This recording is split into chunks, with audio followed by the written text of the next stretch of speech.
সুস্থ থাকার জন্য প্রতিদিন আমি যে খাবারগুলো আমার পরিবারে ব্যবহার করি বা খাই সেগুলো চেষ্টা করি সবসময়। চায়না থেকে একটা ডিভাইস আনছি, যে ডিভাইসটা দিয়ে আমি পিউরিফাই করি।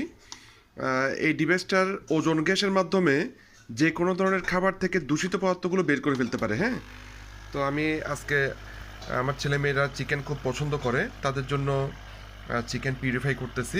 আপনাদেরকে দেখাবো কি বেরোচ্ছে। এটার টাইমার শেষ, তো আমরা একটু দেখি আসলে চিকেনগুলো থেকে কি বেরিয়েছে সেটা আমরা একটু দেখি। হ্যাঁ, দেখেন কি বেরিয়েছে দেখেন। ঠিক আছে, এই কি পরিমাণ ক্ষতিকারক পদার্থ আসলে বেরিয়েছে দেখেন।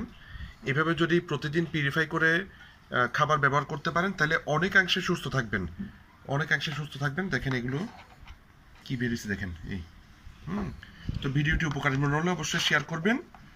ধন্যবাদ, ভালো থাকবেন, ধন্যবাদ।